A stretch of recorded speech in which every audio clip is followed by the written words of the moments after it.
Namaste, hi. Today I'm going to be speaking about a topic that we are quite familiar with, the topic that we experience at some point of time or the other, fear of failure. Fear of failure at work, fear of failure at any sort of undertaking. And this is a topic that many of my friends and even the people that I speak to have always discussed about. And there seems to be a barrier for them, and I know it for sure, that it is a barrier to peace of mind, and it is a major factor for stress and anxiety. Why we are having this fear of failure is obvious, because in this competitive world that we live in today, we are expected to take up challenges, and challenges are thrown upon us. When they are thrown upon us, they become intimidating. Why they become intimidating is because we're expected to, expand our knowledge, expand our capabilities, and every time we try to do that, there is a sense of nervousness in us. This nervousness converts itself into uncertainty, and uncertainty brings about fear of failure. This fear of failure happens even when we begin something, a project or any undertaking, and as we go ahead also, this nagging fear in us will always occupy our minds. I have tried to bring about today 5 points that we can always keep in mind whenever we are confronted with this fear of failure. And we can always revisit these 5 points and then study them, think about them a little bit more. And if anybody would want to discuss or talk about it, please put it in the comment section, or you can reach out to me. But this is something that we can always go back to and study again and again. It's not just like a one-time thing that we hear this. We can always, as pointers, look back and see when we can apply which point to solve a particular problem that we are in, especially in terms of fear of failure. So today I'll be taking up these 5 points. The first point: to enjoy success, one needs to know failure. If not knowing failure, one needs to experience failure. In failure, we learn what works and what does not work, and how a thing works. This understanding or this knowledge, I believe, and one can truly experience for oneself, is true empowerment.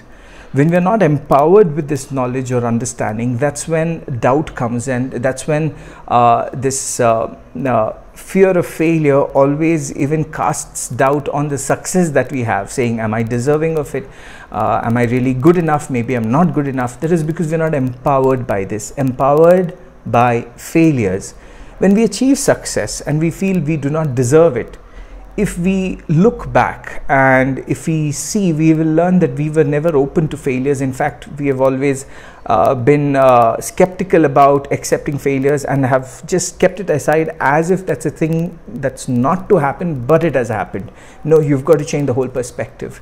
You have to learn how to accept failures, because failures are what's going to give you the experience, and that is what empowerment is all about. So truly speaking, failures make success more sweeter, right? And it even makes success deserving, because you know the inside out of a thing. With the knowledge of this success that we attain, that is fortified by failure, if I can say, or fortified by experience, then we become even good enough to teach others. So this is the first point, that to enjoy success, one needs to know or experience failure. In this way, we accept failure as it is. The next point that we have to consider is that we have to make a distinction between failure and criticism and understand how to approach them. We shouldn't mix the two, because criticism is something that we're always going to be facing, and it is the way in which we learn.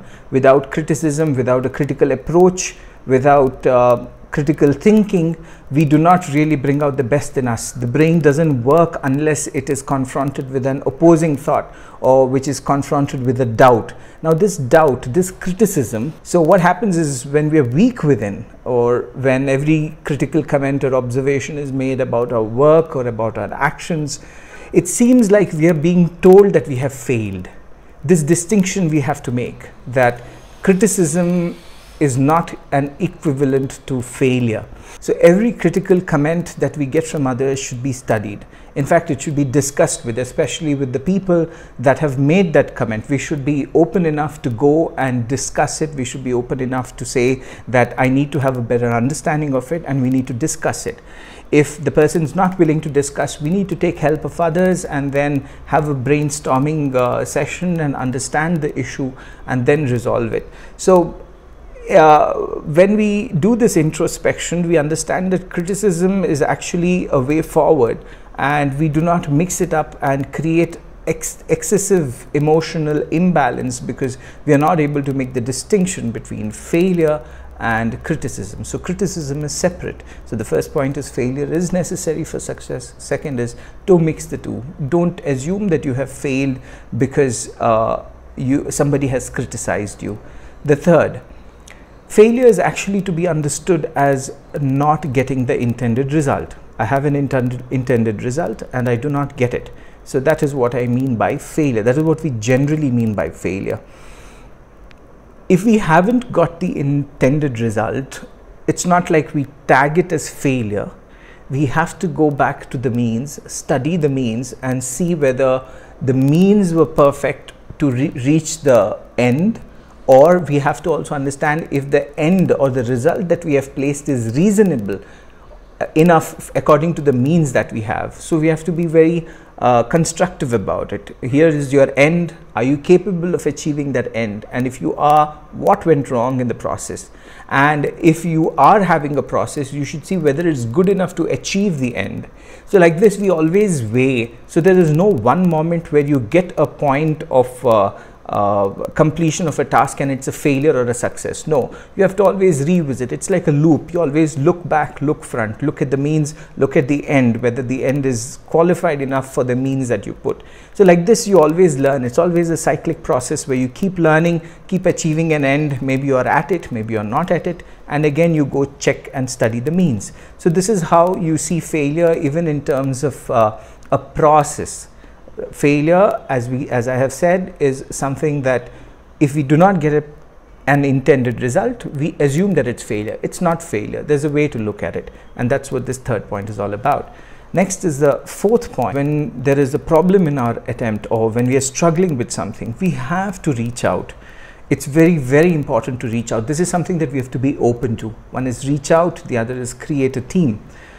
We are not capable all the time of knowing everything, but when there are brains together, we are empowered to know a lot, and when we accommodate other ideas, when we accommodate other brains into a particular problem, we actually have a more broader understanding, and we reach that understanding with ease. So the fourth point is that let us not step back from reaching out and gathering more information from more people, and then making just one brain maybe 10, one brain 15, and having a good understanding and analysis of a problem and solve it. So this is how you just smooth your way out across a very, very difficult situation.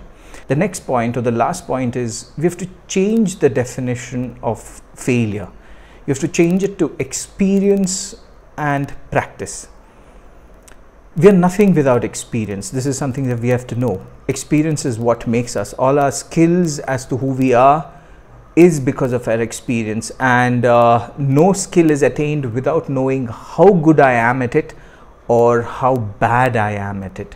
So everything that we are today is based on skill and practice. This means that I should have enough knowledge in me to know how much I need to upgrade and how much I have already accomplished. This distinction should be very clear. I should not be living in a dreamy world that I have accomplished something whereas my skill levels do not match up. I have to have this clarity of what I know and what I need to know. This understanding is very important because it always makes us, it always keeps us as learners, and we remain open to the idea of learning. There will always be one set of people who will call us as adepts or experienced, and there will be the other set who will look at us as learners because they would have attained something more than us. This is the way life works. We will always have that. One believe that we are good enough, the other believe we are not good enough. In the sense, we have to climb up. So the best way to keep ourselves is not according to the way the people believe that we are adepts or experienced. The best way, the attitude that we can keep is that we are always learners. This idea of keeping ourselves as learners is the best attitude that we can have when we are working or trying to accomplish something, particularly a project or particularly a kind of undertaking that is complex in nature.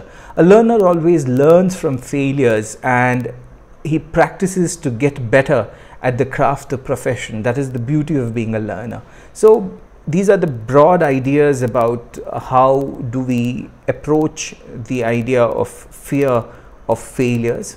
And not just at the beginning of an undertaking, even when we are in the process, we can always go through these 5 points and revisit them. If there's any doubt, if there's any sort of clarification that's further needed, particularly with regard to a particular case study, please let us know, or please put it in the comment section and we can always discuss about it, or reach out to your colleagues, reach out to the people who are good at it and try to move forward in the trouble that you're having. This much for this video. Thank you. Thanks for listening.